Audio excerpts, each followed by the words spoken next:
Hello বন্ধুরা, Mala's gardening হ্যাভেনে আপনাদের সকলকে অনেক অনেক স্বাগত। আশা করি আপনারা সবাই অনেক ভালো আছেন। আমিও অনেক ভালো আছি, সাথে বাগানের নিত্য কাজে ব্যস্ত আছি। আজকের ভিডিওতে আমি আপনাদেরকে বেগুন গাছ সম্বন্ধে বলবো। তার আগে এক ঝলক আমার বাগানটা দেখিয়ে দিলাম। গরমের ফুল গাছে যে সমস্ত কাটিং করেছিলাম সেগুলো তো এখন পুরো ঝোপালো হয়ে গেছে, আস্তে আস্তে তাদেরকে রোদ্দুরে শিফট করতে হবে। এই দেখুন, আমার ছাদের মধ্যে রয়েছে এই 4টে বেগুন গাছ।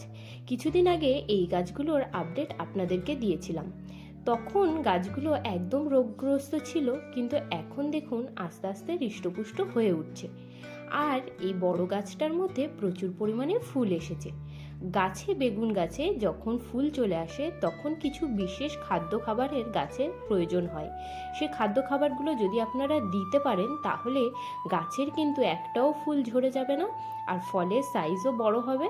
আর ফল বড় হওয়ার সাথে সাথে অনেকেরই প্রশ্ন হয় যে গাছে ফলটা তো একটা দুটো ধরলো, তারপরে গাছ একেবারে নুয়ে পড়লো, বা কি গাছের গ্রোথ নষ্ট হয়ে গেল ওই একটা ফল দেওয়ার পরে। তো যদি আপনারা আজকের দেখানো খাবারটা তৈরি করে গাছে নিয়মিত দিতে পারেন তাহলে কিন্তু দেখবেন বেগুন গাছে আপনারা ভালোই বেগুন পাবেন। আসলে বেগুন গাছ একটা এমনই গাছ, যদি আপনারা একবার ছাদ বাগানে করে ফেলতে পারেন 3 থেকে 4 বছর বেগুন গাছ থেকে কিন্তু একটাই বেগুন গাছ থেকে বেগুন পাওয়া যায়। আর অন্যান্য সবজির গাছ যেমন 3-4 মাস কি 6 মাস ফল দিয়ে নষ্ট হয়ে যায়, বেগুনের গাছে কিন্তু সেরকম কোনো ব্যাপার নেই। 3 থেকে 4 বছর আপনারা কাটিং করে তারপরে রুট রিপোর্টিং করে গাছকে রেখে দিতে পারবেন।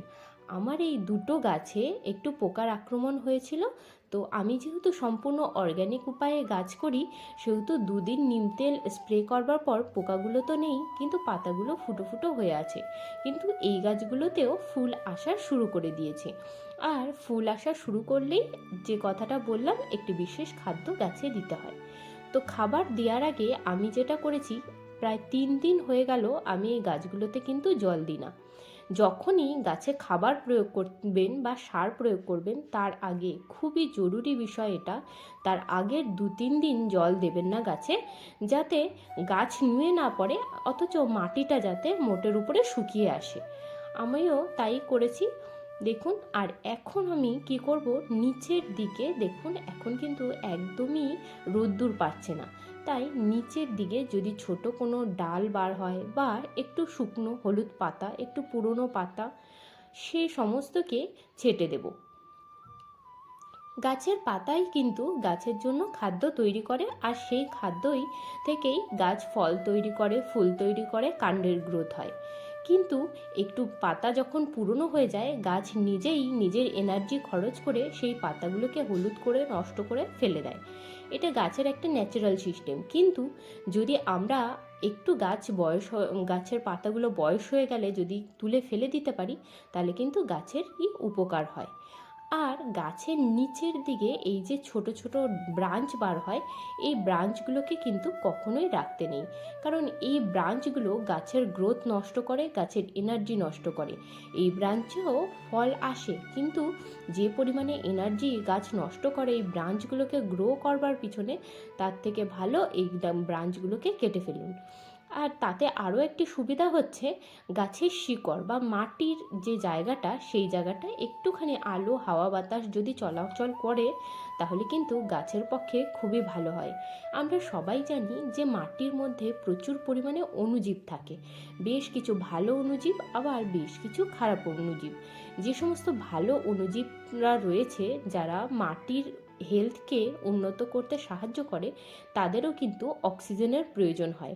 সুতরাং গাছের গোড়ার দিকে এই পাতাগুলোকে ছেটে সবসময় পরিষ্কার রাখতে হয়, যাতে গাছের গোড়াতে একটু সূর্যের আলো আসতে পারে আর একটুখানি হাওয়া বাতাস ভালো চলাচল করতে পারে।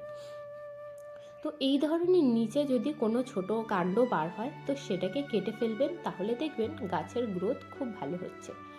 বাজারে যে সকল সবজি আসে তার মধ্যে বেগুনি একটা এমন সবজি যাতে সবথেকে বেশি কীটনাশক আর সার দেওয়া হয়।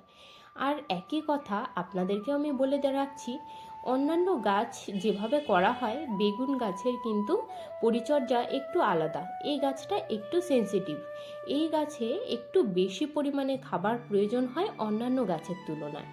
আবার এই গাছেই পোকার আক্রমণও কিন্তু খুবই বেশি লেগে থাকে। তো পোকার আক্রমণ থেকে গাছকে রক্ষা করবার জন্য আপনারা অর্গ্যানিক উপায়ে নিম তেল ব্যবহার করতে পারেন। আর নিম তেলের সাথে সাথে আপনারা মাঝে মধ্যেই যদি ছাই অ্যাভেলেবেল থাকে আপনাদের কাছে, কাঠ জ্বালিয়ে যে ছাই তৈরি হয় বা শুকনো পেপার পুড়িয়ে যে ছাইটা হয়, সেই ছাইটা মাঝে মধ্যে আপনারা পাতার মধ্যে ছড়িয়ে দিতে পারেন। আর নিম তেল সপ্তাহে একবার আপনারা প্রয়োজন অনুযায়ী স্প্রে করতে পারেন। আর বেগুন গাছের জন্য খুবই জরুরি হচ্ছে গাছের চান। মানে এই যে ফোয়ারা ধরনের যে জল দেওয়ার বাক্সগুলো থাকে, সেগুলো দিয়ে অন্তত 2 দিন ছাড়া একবার গাছকে চান করিয়ে দেবেন। চান করানো মানে পাতার উপরটা পরিষ্কার করে ধুয়ে ফেলবেন, যাতে গাছের যে পাতা যে খাবার তৈরি করে, পাতার উপরে ধুলোবালি পড়ে পত্ররন্ধ্রগুলো যাতে বন্ধ না হয়ে যায়, উন্মুক্ত থাকে। যেমন আমরা মানুষ হিসেবে প্রত্যেক দিন চান করা জরুরি, গাছেদেরও কিন্তু একই ব্যাপার। এবার চলুন খাবারটা তৈরি করি। তার আগে তো গাছের গোড়াটা ভালোভাবে খুঁচিয়ে নিয়েছি। গাছের গোড়া খুঁচিয়ে তারপরে খাবার দেওয়া উচিত। এদিকে দেখুন, সাদা রঙের যে জলটা দেখতে পেলেন, ওটা হচ্ছে ভাতের মাড় আর চাল ধোয়া জল। আর এই যে দিলাম, এটা হলো 2 চামচ চা পাতা। মনে রাখবেন, যে চা আমরা খাই, খাওয়ার পরে যে পাতাটা পড়ে থাকে সেটা কিন্তু নয়। একদমই আমরা যে চাটা দিয়ে চা বানাই সেই চাকেই 2 চামচ ভিজিয়ে রেখেছিলাম, সেই জলটাকেই আমি মিশিয়ে নিলাম। আর একটুখানি মিশিয়েছি সরিষার খোল ভিজানো জল। এই 3টে উপাদানকেই আমরা খুব ভালোভাবে মিশিয়ে নেব। আর আপনার গাছে যদি কখনো কোনো রকম ফাঙ্গাল ইনফেকশন দেখেন, বা পাতার মধ্যে কোনো সাদা ছিটছিটে দাগ, বা পাতার নিচের দিকে কুঁকড়ে যাচ্ছে, এই ধরনের সমস্যা যদি আপনার গাছে হয়, তাহলে এই লিকুইড ফার্টিলাইজারের মধ্যে 1 চামচ হলুদ অবশ্যই মিশিয়ে নেবেন। আগেই আপনাদেরকে বলেছি, বেগুনের গাছ কিন্তু খুবই সেনসিটিভ একটা গাছ, খুব সহজেই পোকামাকড়ের আক্রমণ এই গাছে হয়। তো আমি এই 3টে উপাদানকে খুব ভালো করে মিশিয়ে নিয়েছি। আর আপনাদেরকে আগেই বললাম যে গাছের গোড়াটাকে খুঁচিয়ে নিয়েছি, আর গাছে আগে কিন্তু 3 দিন আমি এই গাছে জল দিইনি। এবার তৈরি করা খাবারটা আমরা গাছে ততটা পরিমাণে দেব যাতে মাটিটা পুরো ভিজে যায়, অথচ ড্রেনেজ হোল থেকে যাতে জলটা না বেরিয়ে আসে। আপনাদের টব যে সাইজের হবে সেই অনুযায়ী আপনারাও এইভাবে তৈরি করে সারটাকে দিয়ে দেবেন। দিয়ে এবার আপনারা বাকি আর 2 দিন এই গাছে আর জল দেবেন না। তাহলে কি হবে, আমরা যে সারটা প্রয়োগ করেছি সেটা গাছ ভালোভাবে অ্যাবজর্ব করবে।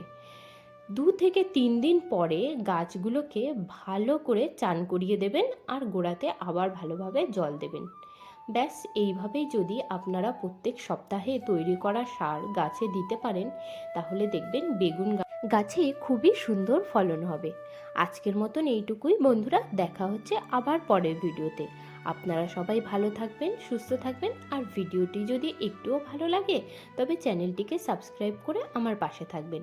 আর কোনো কিছু বুঝতে অসুবিধা হলে অবশ্যই কমেন্ট করবেন।